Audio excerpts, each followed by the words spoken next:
Good morning, praise the lord. ઈશ્વરનો આભાર માનતા આવો આજનું વચન જોઈએ. પણ હવે મારા દેવ યહોવાએ મને ચારે તરફ શાંતિ આપી છે, કોઈ શત્રુ નથી કે કંઈ આપત્તિ નથી. પેલો રાજા તેનો 5મો અધ્યાય અને તેની 4થી કલમ 1-6 જોવા પ્રયાસ કરશો. આજનો વિચાર: ખ્રિસ્તમાં અતિ પ્રિયવાલા મિત્રો, પ્રભુ ઈસુ ખ્રિસ્તના પવિત્ર પાવન નામમાં આપ સર્વને સવારની પ્રેમભરી સલામ. યહોવા દેવે તેમના સેવક દાઉદને ઘણી કૃપા આપી અને તેમની સાથે રહ્યા. અને દાઉદ પછી તેમના પુત્ર સુલેમાનને પણ યહોવા દેવે સહાય કરી ને તેને એટલે કે સુલેમાનને પણ રાજા બનાવ્યો. દેવે પ્રસન્ન થઈ રાજા સુલેમાનને વરદાન માંગવા કહ્યું અને સુલેમાને દેવ પાસે આપણી જેમ ધન, દોલત, શાનો શૌકત, સમૃદ્ધિ, એસો આરામ ન માંગ્યા, પણ યહોવા દેવની પ્રજાનો ન્યાય કરવા માટે વિવેકી હૃદય માંગ્યું. અને યહોવા દેવે એ ઉપરાંત પણ, એ તો આપ્યું જ, પણ એ ઉપરાંત પણ તેને પુષ્કળ દ્રવ્ય તથા પ્રતિષ્ઠા પણ આપ્યા. એટલું કે તેના પછી કે તેના અગાઉ કોઈની પાસે નહોતું અને કદાચ હાલ પણ કોઈકની પાસે ન હશે. દેવે દુશ્મનો પર પણ તેને વિજય અપાવ્યો અને હવે ચારે તરફ શાંતિ છે. કોઈ શત્રુ નથી કે કોઈ આપત્તિ કે વિપત્તિ નથી.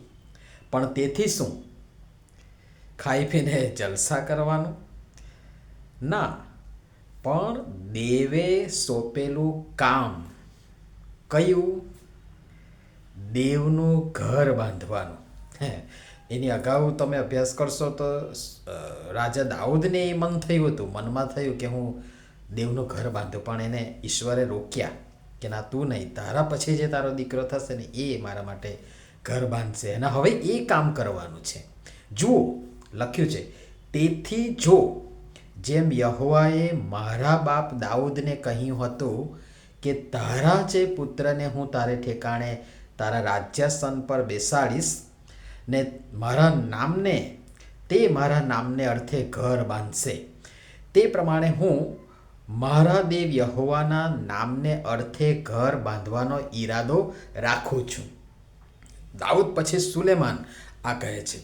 આ પણ પ્રત્યેકને પણ દેવે કંઈક આવું જ કંઈક ને કંઈક કામ સોંપ્યું છે.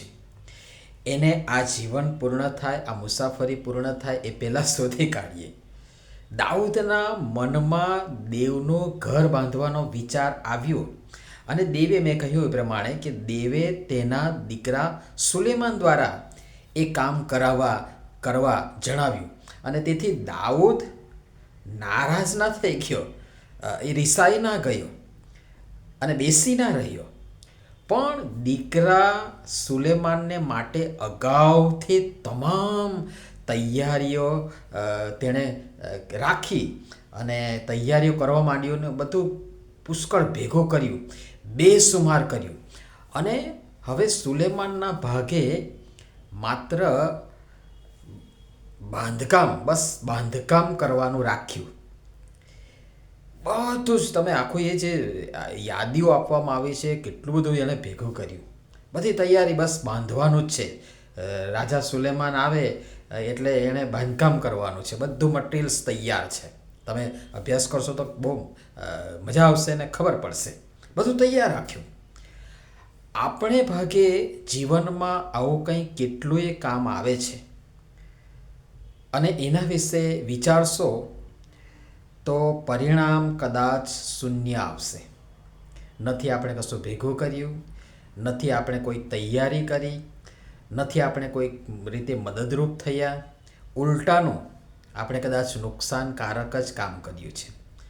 એ સમાજ હોય, કુટુંબ હોય, વ્યક્તિ હોય, મંડળી હોય, રાષ્ટ્ર હોય, આપણું વલણ અને વર્તન હંમેશા નેગેટિવ અને નુકસાનકારક જ રહ્યું હશે અને રહ્યું છે.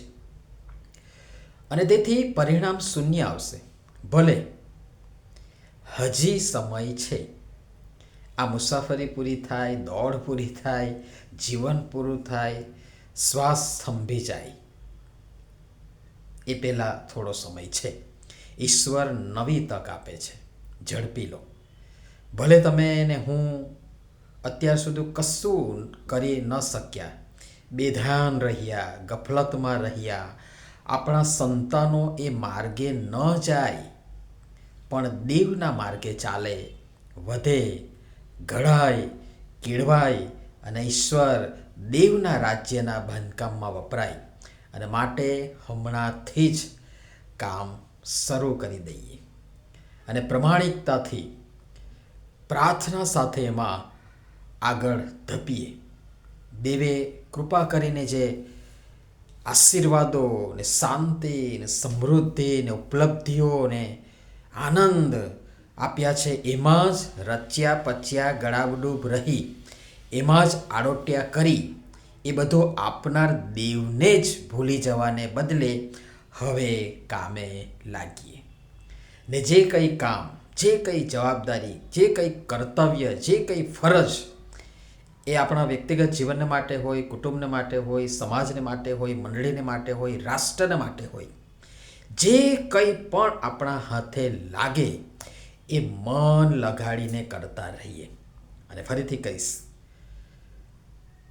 ભાંગફોડ, તોડફોડ, નુકસાનકારક, નકારાત્મક પ્રવૃત્તિઓથી કૃપા કરીને દૂર રહેશો અને હકારાત્મક વલણ સાથે બાંધકામમાં આગળ વધો.